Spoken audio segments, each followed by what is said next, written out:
Hello everyone, আশা করি সবাই ভালো আছেন। সবাইকে আমন্ত্রণ জানাচ্ছি আমার YouTube channel BCS English ফিডারে।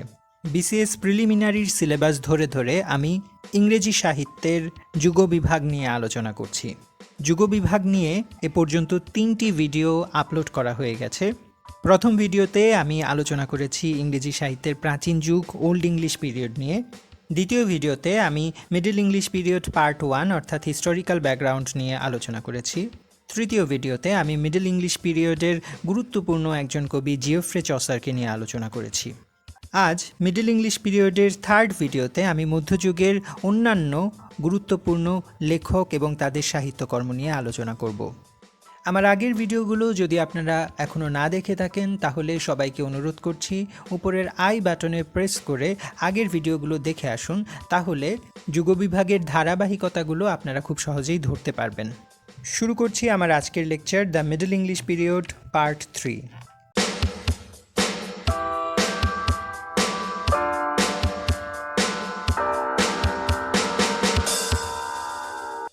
Chaucer নিয়ে আমরা ইতোমধ্যে আলোচনা করে ফেলেছি। আজ আমরা চসার বাদে অন্যান্য গুরুত্বপূর্ণ সাহিত্যিকদের সম্পর্কে জানব। প্রথমেই আমরা জানব মিডল ইংলিশ পিরিয়ডের একজন প্রমিনেন্ট রাইটার জন ওয়াইক্লিফ সম্পর্কে। জন ওয়াইক্লিফ একজন প্রিস্ট অর্থাৎ ধর্মযাজক ছিলেন এবং অক্সফোর্ড ইউনিভার্সিটিতে তিনি শিক্ষকতা করতেন। জন ওয়াইক্লিফ প্রথমবারের মতো বাইবেল ল্যাটিন ভাষা থেকে ইংরেজি ভাষায় অনুবাদ করেন, যাতে ইংরেজি ভাষাভাষী সাধারণ জনগণ বাইবেল পড়ে খুব সহজেই বুঝতে পারেন। ওয়াইক্লিফের রচিত বাইবেলটির নাম ওয়াইক্লিফস বাইবেল। ধারণা করা হয় ওয়াইক্লিফ সম্পূর্ণ দ্য নিউ টেস্টামেন্ট অনুবাদ করেছেন এবং তার সহকারীরা দ্য ওল্ড টেস্টামেন্ট অনুবাদ করেছেন।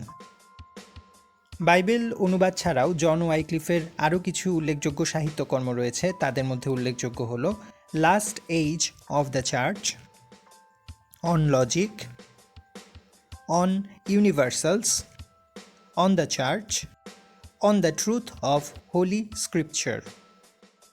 এখন আমরা জেনে নেব লর্ড ওয়াইক্লিফের কিছু উপাধি সম্পর্কে। জন ওয়াইক্লিফকে বলা হয় morning star of the reformation. এছাড়া জন ওয়াইক্লিফকে ইভিনিং স্টার অফ ইংলিশ স্কলাস্টিসিজমও বলা হয়। জন ওয়াইক্লিফের আরেকটি উপাধি হল ফাদার অফ ইংলিশ প্রোজ। এ পর্যায়ে আমরা জন ওয়াইক্লিফের কিছু বিখ্যাত উক্তি জানব। জন ওয়াইক্লিফের প্রথম উক্তিটি হল the higher the hill the stronger the wind, so the loftier the life the stronger the enemy's temptations. দ্বিতীয় উক্তি this Bible is the government of the people, by the people and for the people. তৃতীয় উক্তি I believe that in the end the truth will conquer. এবার আমরা জানব মধ্যযুগের আরেকজন গুরুত্বপূর্ণ কবি উইলিয়াম ল্যাংল্যান্ড সম্পর্কে। উইলিয়াম ল্যাংল্যান্ড পায়ার্স প্লাউম্যানের লেখক। পায়ার্স প্লাউম্যান কবিতাটি থিওলজিক্যাল অ্যালিগরি এবং সোশ্যাল স্যাটায়ারের মিশ্রণ। অনেকে মনে করে থাকেন যে এই কবিতাটি অর্থাৎ পায়ার্স প্লাউম্যান ইংরেজি সাহিত্যের প্রথম স্যাটায়ার। এবারে আমরা উইলিয়াম ল্যাংল্যান্ডের কিছু বিখ্যাত উক্তি সম্পর্কে জানব। প্রথম উক্তি like father like son every good tree make good fruits. দ্বিতীয় উক্তি who will bell the cat. তৃতীয় উক্তি there smites nothing so sharp nor smelleth so sour as shame. চতুর্থ উক্তি নেসেসিটি হ্যাজ নো ল। বন্ধুরা, মধ্যযুগের কবিদের অনেক বিখ্যাত উক্তি রয়েছে। আমি সেখান থেকে বাছাইকৃত কিছু উক্তি আপনাদের জন্য নিয়ে এসেছি।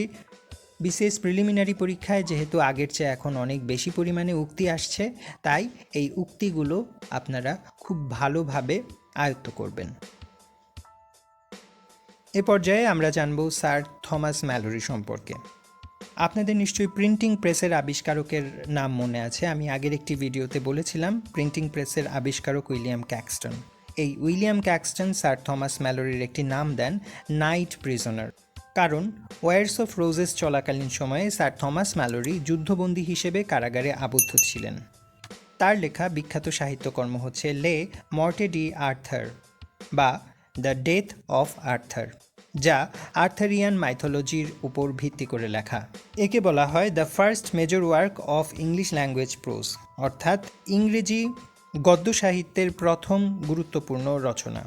স্যার থমাস ম্যালোরির লেখা লে মর্টি ডি আর্থার বইটির নামকরণ করেন বইটির মুদ্রণকারী উইলিয়াম ক্যাক্সটন। স্যার থমাস ম্যালোরির লেখা লে মর্টি ডি আর্থারের প্রায় একই নামে কিং মর্টি ডি আর্থার নামে একটি কবিতা লিখেছেন ভিক্টোরিয়ান এইজের কবি আলফ্রেড টেনিসন।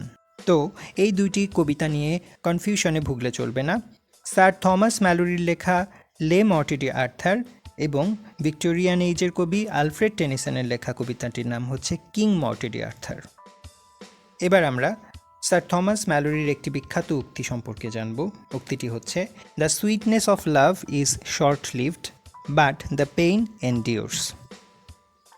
এ পর্যায়ে আমরা আলোচনা করব দান্তে সম্পর্কে। দান্তে একজন ইটালিয়ান কবি। জিওফ্রে চসার তাকে the great or supreme poet of Italy উপাধি দেন। দান্তের উল্লেখযোগ্য সাহিত্যকর্মের মধ্যে রয়েছে দ্য ডিভাইন কমেডি, যেটি প্রকাশিত হয় 1320 সালে, ইনফার্নো, দ্য নিউ লাইফ এবং দ্য ব্যাংকুয়েট। এখন আমরা জানব দান্তের কিছু বিখ্যাত উক্তি সম্পর্কে।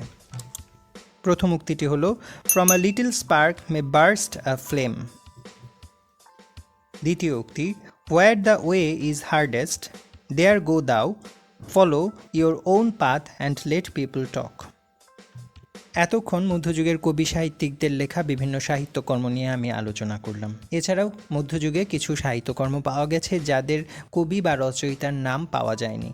এরকম 4টি কবিতার নাম আমি এখন আপনাদের বলছি। প্রথমটি Sir Gawain and the Green Knight, দ্বিতীয়টি পার্ল, তৃতীয়টি ক্লিননেস, চতুর্থটি পেশেন্স।